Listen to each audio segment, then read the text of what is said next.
Caros amigos, um grande abraço para cada um de vocês. E para você que me assiste nesse momento, muita disciplina, muita garra, com certeza você alcançará o seu objetivo.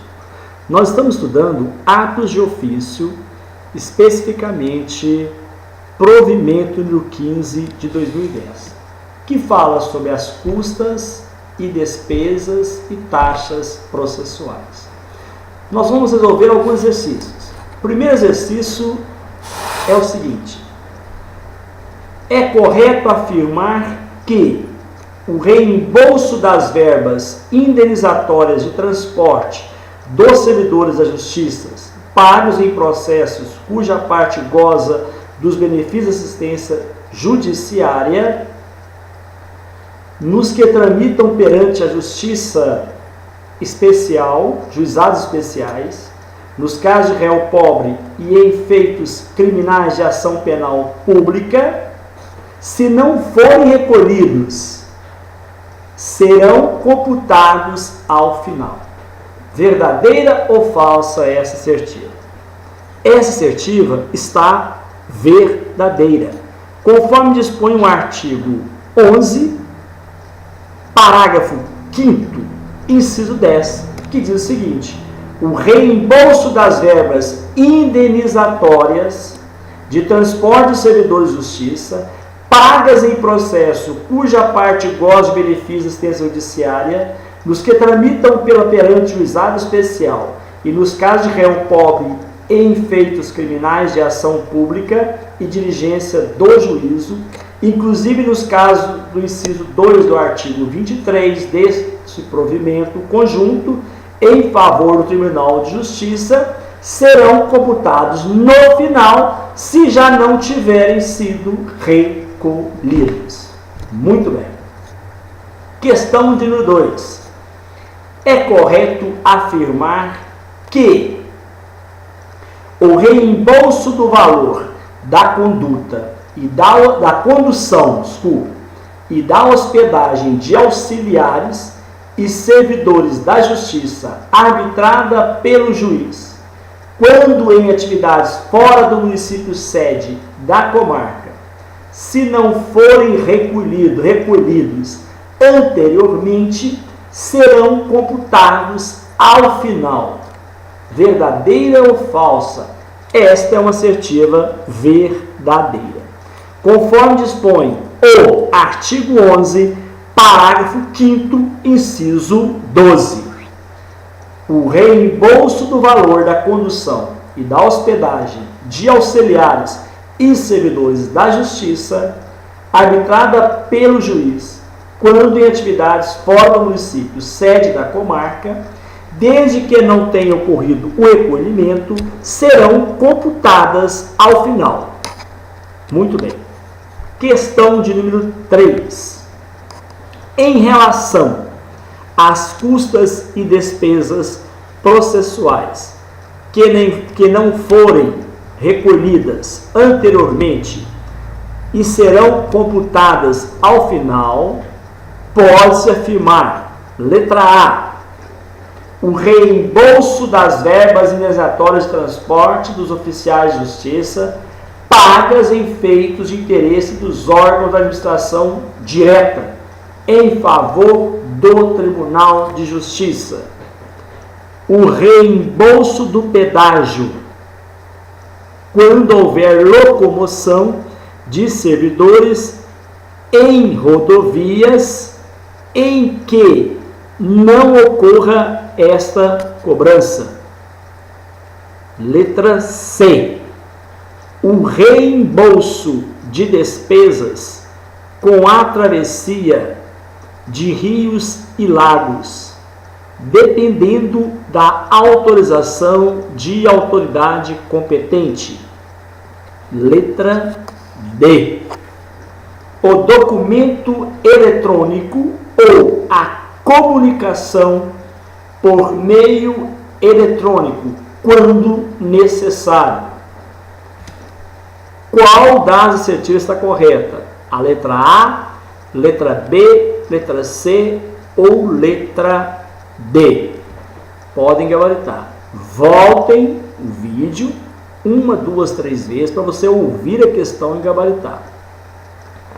A questão correta é a letra A. Por quê? Diz a letra A: o reembolso das verbas indenizatórias de transporte dos oficiais de justiça pagos em feitos de interesse dos órgãos da administração direta em favor do Tribunal de Justiça são computados desde que não tenham sido recolhidas. Está no artigo 5º, artigo 11, parágrafo 5º, inciso 11. A letra B, ela está errada por quê? Porque o parágrafo 5º, inciso 13, diz o seguinte: desde que não tenha ocorrido o recolhimento, serão computadas ao final as custas e as despesas, a saber, o reembolso do pedágio quando houver locomoção de servidores em rodovias em que ocorra, onde não ocorra, em que ocorra esta cobrança. A assertiva fala que não ocorra, é em que ocorra esta cobrança. A letra C está errada pelo seguinte: porque o parágrafo 5º, inciso 14, não fala em ressalva. Ele fala o seguinte: desde que não tenha ocorrido o recolhimento, serão computadas ao final as custas e as despesas, a saber, o reembolso de despesas com a travessia de rios e lagos. Não há ressalva, por isso está errado. A letra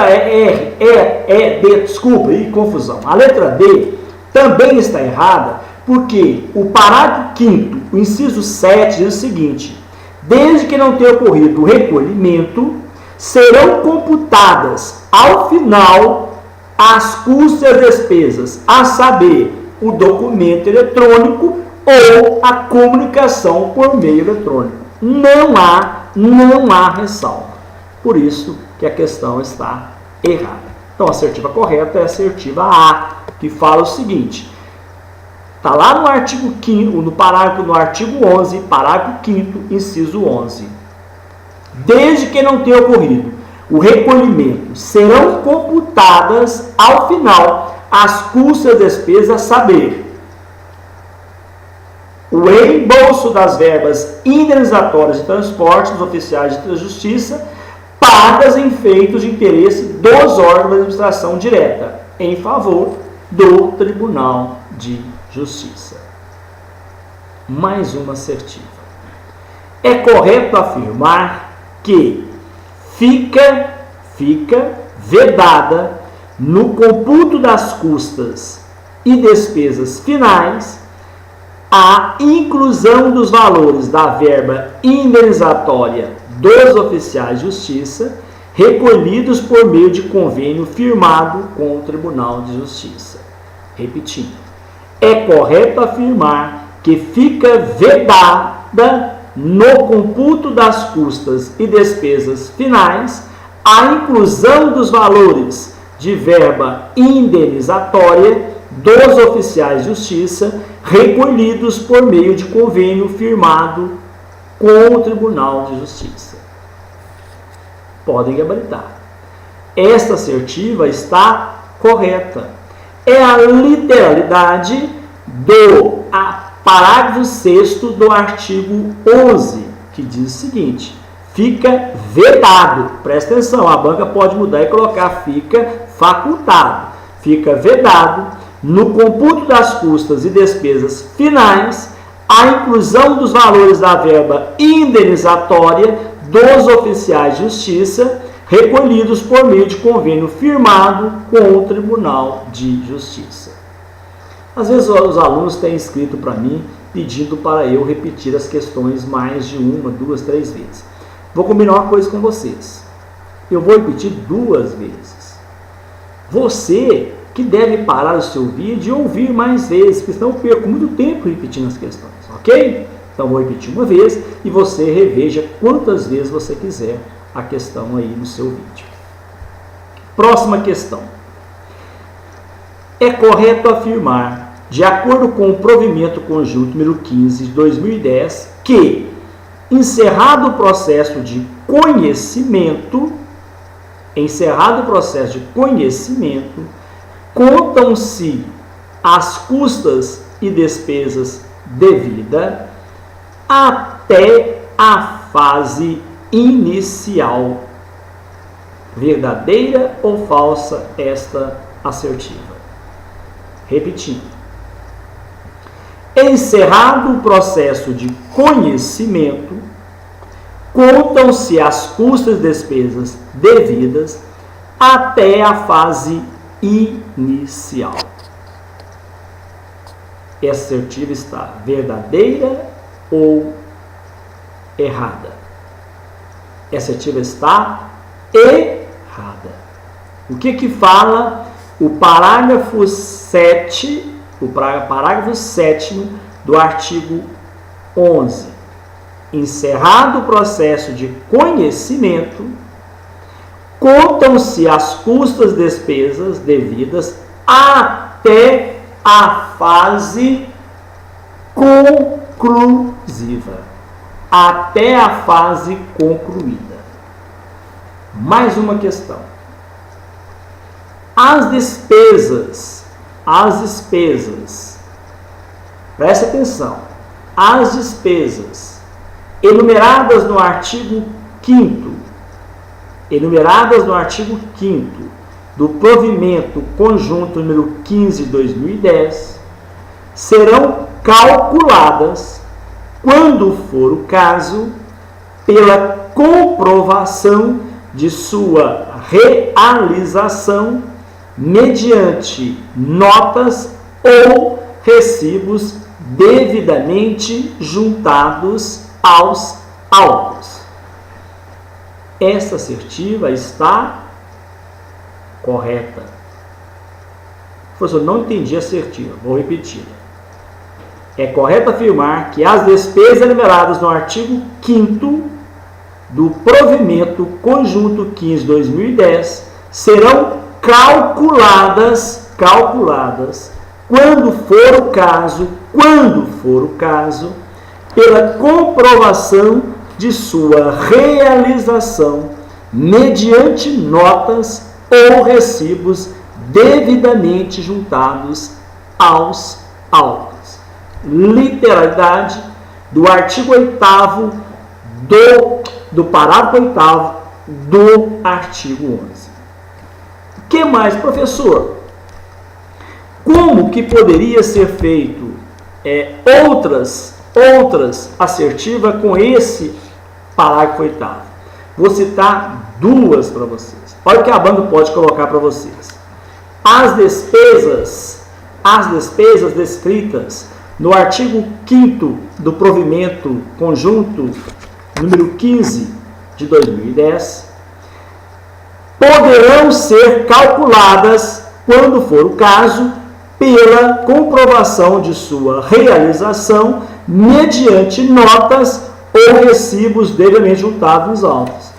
O que a banca faz? Ela troca poderão por serão. Aí invalida a questão, porque o parágrafo fala as despesas enumeradas no artigo 5º, no parágrafo 5º deste artigo, serão calculadas, não é poderão não, serão calculadas, quando for o caso, pela comprovação de sua realização mediante notas ou recibos devidamente juntados aos autos. Vou fazer mais uma para vocês. É correto afirmar que as despesas enumeradas no artigo 5º deste artigo serão calculadas pela comprovação de sua realização mediante notas ou recibos devidamente juntados aos autos. Mais uma assertiva errada. O que a banca pode fazer? O que o seu professor pode fazer?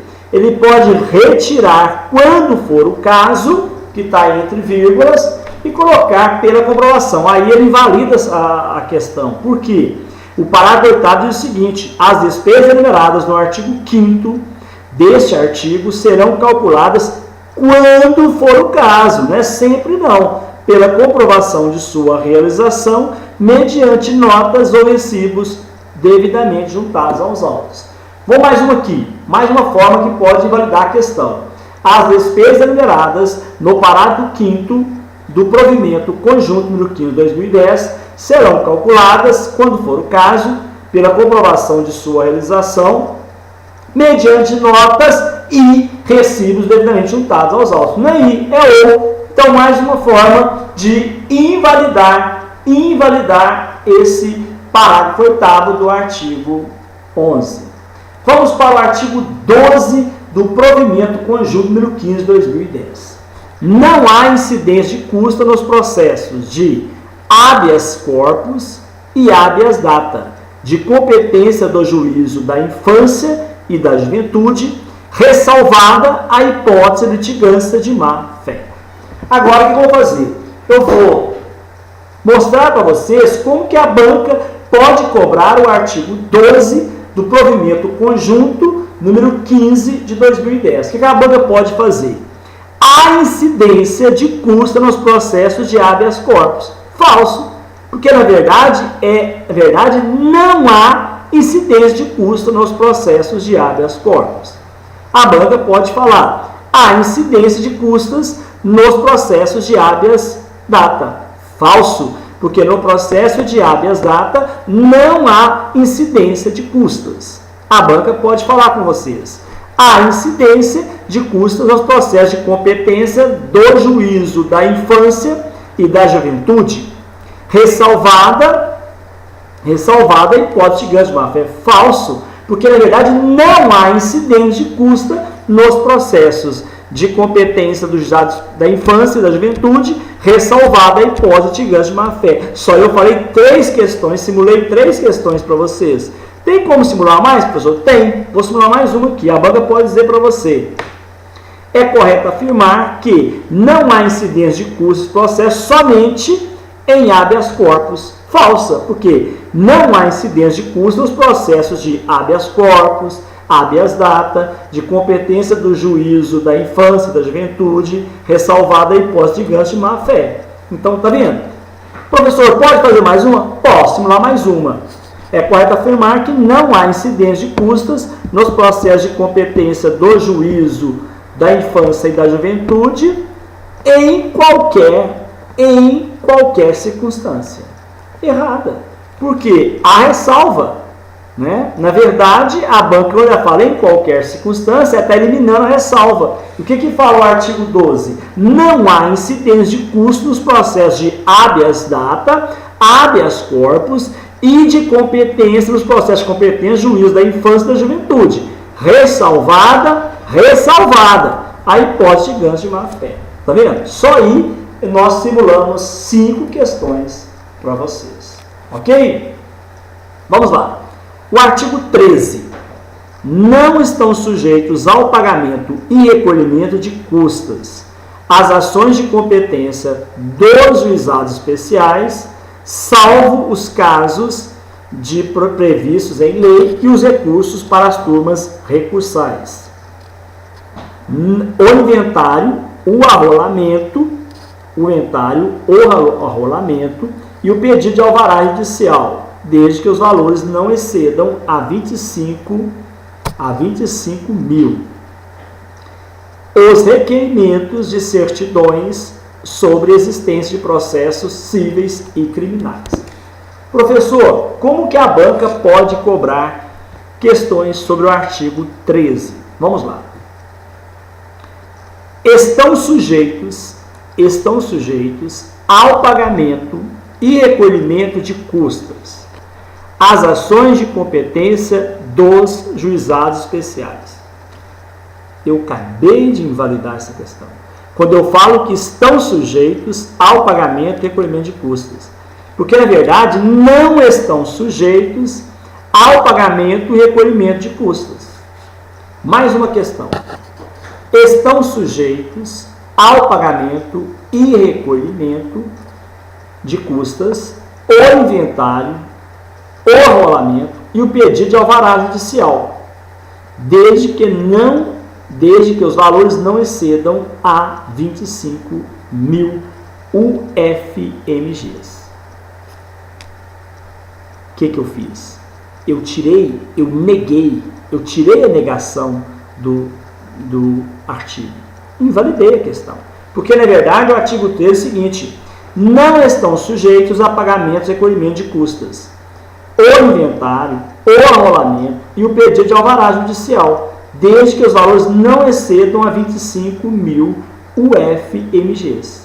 Agora, se eu quisesse fazer mais uma questão, que a banca, isso aí é tranquilo, poderia fazer o seguinte: não estão sujeitos ao pagamento e recolhimento de custas o inventário, o arrolamento e o pedido de alvará judicial em qualquer valor, de qualquer valor. Mais uma questão invalidada, porque o artigo 13 fala que desde que os valores não excedam a 25 mil reais.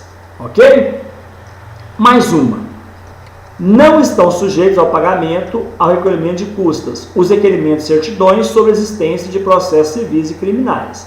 Como que a banca pode cobrar esse inciso 3 de vocês do artigo 13? Pode dizer o seguinte: estão sujeitos ao pagamento e recolhimento de custas os requerimentos e certidões sobre a existência de processos cíveis e criminais. Questão invalidada. Por quê? O dispositivo fala que não estão sujeitos ao pagamento e recolhimento de custas os requerimentos de certidões sobre a existência de processos cíveis e criminais. Compreenderam? Como que a banca vai tentar pegar vocês? Muito bem. Vamos para o artigo 14. São isentos de pagamento e recolhimento de custas a União, os Estados, o Distrito Federal, os municípios e respectivas autarquias e fundações. Inciso 2. Os beneficiários da assistência judiciária. Inciso 3. O autor nas ações populares, nas ações cíveis públicas e nas ações coletivas.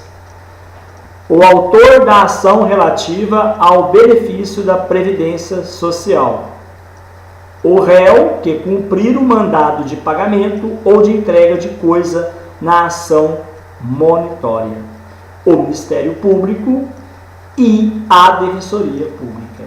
Aí vem uma ressalva. As pessoas elencadas no inciso 1, quais são essas pessoas? A União, os Estados, o Distrito Federal e os municípios e as respectivas autarquias e fundações deste artigo não são isentas de despesas processuais. Presta atenção. São isentos de pagamento e recolhimento de custas, não de despesas processuais. As pessoas elencadas no inciso 1 deste artigo não são isentas das custas processuais.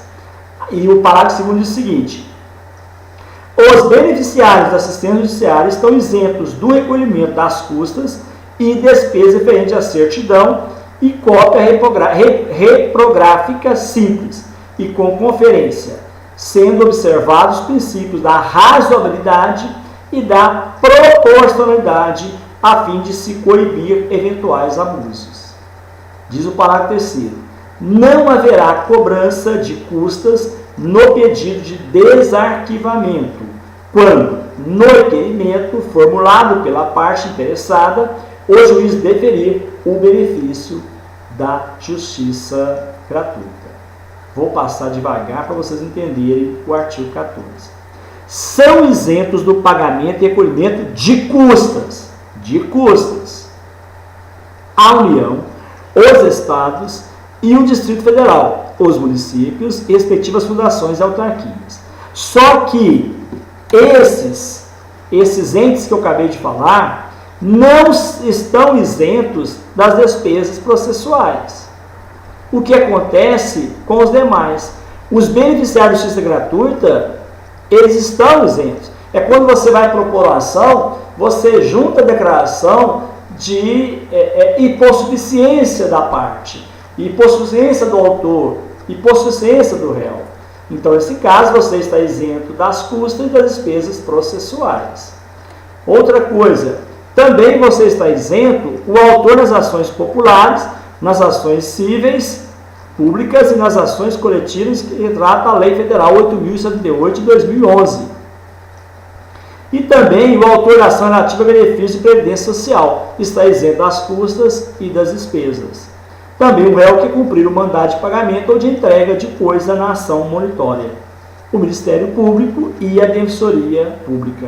Agora eu gostaria de dar um destaque para vocês aí, comentar com vocês o parágrafo 2º, que diz o seguinte: os beneficiários da assistência judiciária estão isentos de recolhimento de custas e despesas, referente à certidão e cópia reprográfica simples e com conferência, sendo observado da razoabilidade e da proporcionalidade, a fim de evitar abusos, né? Então, eu tô liberado das despesas e custos, então eu vou pedir para tirar cópias e mais cópias para mim. Não, devagar. Vai ser observado o princípio da razoabilidade e da proporcionalidade.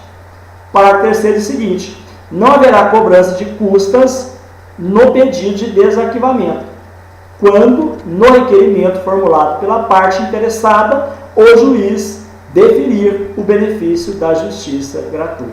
Então, não haverá cobrança de custas no pedido de desarquivamento. Fique atento, que a banca pode colocar para você assim: haverá cobrança de custas no pedido de arquivamento quando, no requerimento formulado pela parte interessada, o juiz deferiu o benefício da justiça gratuita. Se ele deferiu o benefício da justiça gratuita, não há que se falar na cobrança de custas do pedido de desarquivamento.